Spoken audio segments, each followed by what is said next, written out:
Hi, I'm Anna and welcome back to my channel, Building a Business. So this is an exciting video because I officially own my very first rental property. It really still doesn't feel real to me, mainly because I had so many issues getting to this point, and then even once they said I was clear to close, the closing did not go smoothly. Hopefully when you buy your first or really any rental property, it'll go a lot smoother than mine did, but that won't always be the case, and so I figure it would be helpful to share a little bit about my experience. So if you've watched some of my previous videos, then you'll know I went under contract on my very first property on July 6th. I technically had a verbal confirmation that I was under contract on July 3rd, but because that was technically a holiday, given that July 4th was on the weekend, they didn't send the official contract until July 6th, and I signed it then. In that contract, it said that my closing date would be August 11th. Given that this was my first rental property, I really didn't know if that meant that I would close exactly on August 11th, or if it was possible for me to close early. Of course, I would have loved to close early, but the exact opposite happened.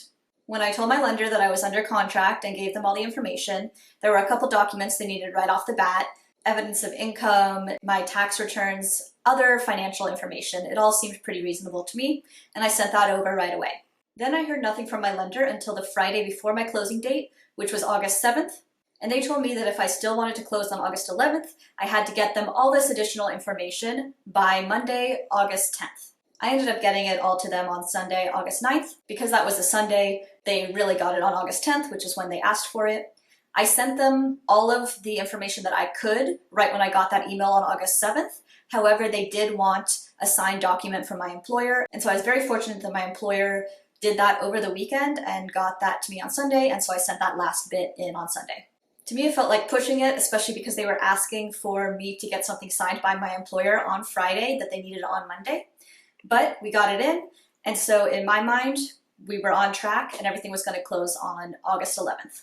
I ended up taking August 11th off of work because by Monday I had been emailing them like, what's the plan, what's going to happen tomorrow, hadn't heard anything, and so I figured I need to just be ready for at any point to sign all my closing documents and wire the money. I still hadn't heard anything by the end of the day, even though I kept calling and kept emailing them, no word. The next day I talked with the seller, who is part of the turnkey company that I am purchasing this property through, and explained like, I'm so sorry, it's past the closing date, I don't know what happened, let me know what I can do. And she was very understanding, and she said that she talked with the lender and that my closing date was pushed back from August 11th to August 19th. She said that's actually pretty common for the closing date to be pushed back a week or so, and so not to worry. It all seemed good to me, but then August 19th came and went with no word from my lender. In the meantime, I have been emailing them and calling them asking for an update, seeing what they need from me, but they would never get back to me. When August 19th passed, again, I got a message from the seller saying that my closing date had been pushed back to August 27th, but again, no word from my lender on this. They did sporadically email me asking for more documents and financial information, which I would send them immediately, like within the hour if possible, if not by the end of the day. But in those emails, they would never respond to any of my previous questions, and when I would reply with the documents they requested, I would also ask the questions again, and there would never be any reply. So at this point, I'm getting pretty frustrated, and it kind of feels like I'm not going to get the loan because the information they're asking from me is just getting more and more ridiculous. But I kept going with the process. Again, the seller told me that the closing date had been pushed back again from August 27th to September 4th. At this point, I was really hoping we could close on September 4th because my birthday was a few days later, and I really wanted to own my first rental property while I was still 25. That didn't happen. September 4th came and went. The seller told me that the new closing date was September 9th. Again, September 9th came and went, and I heard nothing. Finally, on the morning of September 11th, I got an email from the lender saying, "We're clear to close." Of course, that was exciting to hear, but just because of all the issues we had been having, I really didn't quite trust it. But they said in the email that I could close on Monday, September 14th, and that all I had to do was reply with my availability on September 14th, and the escrow company who was handling this whole interaction was CC'd on that email so that they would get that information and could schedule a notary to come out so that I could sign all the closing documents on September 14th. So as I mentioned, I got this email from the lender in the morning of September 11th, and I immediately replied with my availability for the 14th, the closing date. I then didn't hear from anyone that day about scheduling the notary for Monday. So then again, I felt like, well, this probably isn't going to happen on Monday. They haven't even scheduled the notary to come out. But then Monday morning came and I got an email from the escrow company scheduling the notary to come out that afternoon at 2 p.m. I had a meeting scheduled from 11 a.m. till 2 p.m. and then again another meeting from 4 p.m. till 5 p.m. So in my mind, the notary coming at 2 p.m. would work perfectly. They estimated that the signing would take about an hour, and so I figured I could sign it from 2 p.m. till 3 p.m. and then go to the bank and wire the money. So I was feeling pretty good about it. I was getting a little anxious because I didn't know what was going to happen. I also knew my meeting would go exactly till 2, so I was a little concerned that the notary would show up before 2, 5 to 10 minutes before 2, and that I wouldn't be able to leave my Zoom meeting to let them into the house and everything. But 2 p.m. came and went, my Zoom meeting ended, and my notary had not shown up. The notary ended up calling me and telling me that there was traffic and she was running late and that she'd be there at 2:30. At this point, I was starting to stress a little bit because if the notary came at 2:30 and it took an hour, then that would end at 3:30, and then I felt like I didn't have time to go to the bank, wire the money, and be back in time for my 4 p.m. meeting. So then I started to think, okay, well, my meeting goes from 4 to 5, I'll just go to the bank after 5, wire the money, and that'll all be good. Of course, because of COVID, the bank's hours have changed and they close at 5, so that wasn't going to happen. I emailed the escrow company letting them know that I might not be able to wire the money today because of the delay with the notary and all of my meetings, and they said no problem if you wire it the next morning, totally fine. That being said, I had a really busy morning the next morning, and so I was really hoping that I would still be able to wire the money on Monday. Finally, the notary ended up showing up at 2:40, and at this point I was a little upset that she was 40 minutes late, but she was so nice and so apologetic and basically said that the notary company she works for just really overbooks them, and her previous booking was over an hour away, but she was only given 30 minutes of commute time. Anyways, it all worked out. She was really nice and she was so efficient. Thank goodness she was so efficient because we ended up getting everything signed by 3 p.m. So we started at 2:40, we had everything signed by 3 p.m., meaning that it only took us 20 minutes to get all of the closing documents signed. This was over 100 pages. I didn't have to sign every page, so it was less than 100 signatures, but still it was a lot of signatures, and she had to explain to me what each of the different documents was saying. So anyways, we got all of that done, and it was 3 p.m., so I rushed off to the bank to wire the money. I went up to a teller, said I was hoping to wire some money, and they told me, oh, actually you have to have an appointment for that. That, of course, was not something I wanted to hear, but luckily she said, let me just double check, see if there's an opening right now. There was. I went and sat down with someone, gave them all the information I had, and he was able to wire the money within 10 minutes, which was fantastic. I got that all set up and drove home and was back well in time for my 4 p.m. meeting, so everything seemed good on my end. It still didn't quite feel official. Even though I had done everything that I was supposed to do in terms of signing the documents and wiring the money, it still didn't feel official because the escrow company wouldn't be getting the money and the documents until the next day. So then on the next day, I'm basically just waiting to hear something from someone about the status of the loan and the closing and all of that. And this is where all the problems started. So I'm now going to read you the email chain so you get a better sense of what happened. So basically, this email chain is between Tiffany, who works at the escrow company, and Kim, who works for the lender. So I'm first CC'd on an email from Tiffany at the escrow company, and this email is sent to my lender, and it says, what all do you need for funding? I don't have the lender's wire.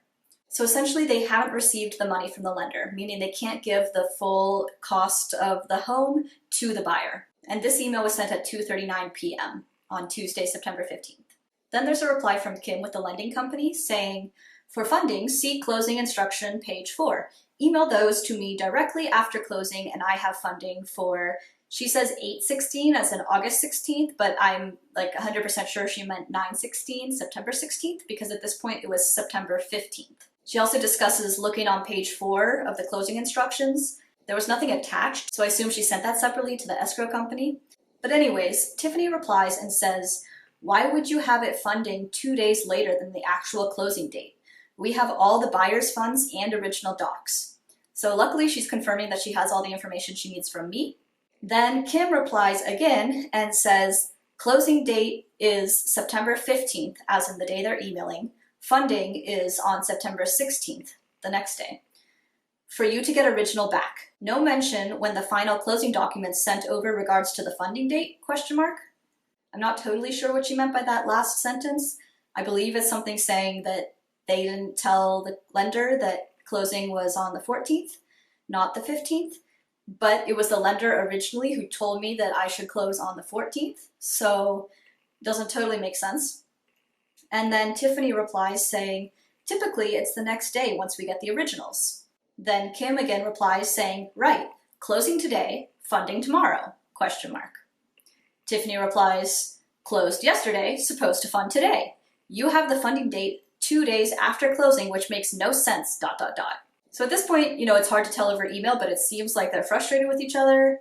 Then Kim replies, well, we have an issue. I have them down for the 15th. Can you look at the document? It's dated for the 15th, question mark. Then Tiffany replies saying, they state the 15th. The borrow stated she was available yesterday, September 14th. How does this get fixed? When she says that the borrow stated that she was available yesterday, September 14th, she wasn't CC'd on the email from the lender saying that I should close on the 14th. So I feel like that's a little bit misrepresented because it wasn't that I said I was available on the 14th. I was told to be available on the 14th. But anyways, Tiffany says, how does that get fixed? And Kim says, I can redraw the doc for the 14th and borrower will have to re-sign. Can you replace the pages necessary for the notary? So essentially, my interpretation of that was that I was going to have to re-sign all the documents that said the 15th so that they would now say the 14th. Tiffany replies saying we can do that. All the notary acknowledgement pages are separate and state the 14th. So at this point, I don't really know what I'm supposed to do other than it seems pretty clear that I have to re-sign stuff. The next day, I get an email from Tiffany with the escrow company saying that I was going to have to re-sign all of the documents and write the date as September 14th on them. That seemed a little weird to me because all of the documents that I had signed, I signed saying September 14th because that was the date when I signed it. That being said, I guess the date that was printed on them said September 15th. I do actually remember seeing a few documents that had the printed date September 15th, but in my mind, I wasn't worried about that because I knew that I was signing on the 14th, but that the funds would be transferred on the 15th. So it seemed to me totally plausible that the document should say September 15th on it. Either way, when she said I was going to have to re-sign everything, that seemed fine with me. My issue was it felt weird to write the date as September 14th when, in fact, that day was September 16th. But if that's what they said to do and that's what everyone agreed on, then I was okay with doing that. So then she sent over all the closing documents and said, by the way, some of these documents are regular letter-sized paper and some of them are legal paper, the long one that's 14 inches long, and that it's important that the documents are printed on the correct piece of paper. I think if you have a fancy printer, this is pretty easy to do. I didn't. I also didn't have legal-sized paper, and I didn't have a legal-sized envelope because I was going to then have to overnight all of these signed documents to the escrow company. So in the middle of my workday, I drove over to Office Depot. I bought legal-sized paper and legal-sized shipping envelopes. Of course, they don't sell it in small packages of either one, so I have a ton of legal paper and legal shipping envelopes at the moment. But I got that all done. I came back, started printing. The printing took forever because one, it was 91 pages that I had to print. Secondly, it would be about 5 pages of legal paper, then 5 pages of regular letter-sized paper, and my printer can't figure out the two difference, and so I had to basically go through, print all the legal-sized pages, and then go through and print all the letter-sized pages, and then go and mix them together so that they were in the correct order. I then signed everything and was ready to go. The escrow company had also told me that before I overnight all of the signed documents, I need to scan them and send them back to them so that they have the scanned documents on the 16th. Of course, when I went to do that, I realized my printer won't scan legal-sized paper, it will only scan letter-sized paper. So I went to FedEx to use their scanner. I started scanning everything. All 91 pages got scanned, and then before it was able to save, the scanner quit and everything got lost. The people at FedEx were able to restart the scanner and refresh it. I did the whole process again, and the scanner quit and broke down a second time. So at this point, I had spent about 45 minutes at the FedEx store, and I had nothing to show for it. So they set me up at a new scanner. It all worked, everything went through. I was able to scan the documents, send it to the escrow company, and overnight the actual original copies to the escrow company.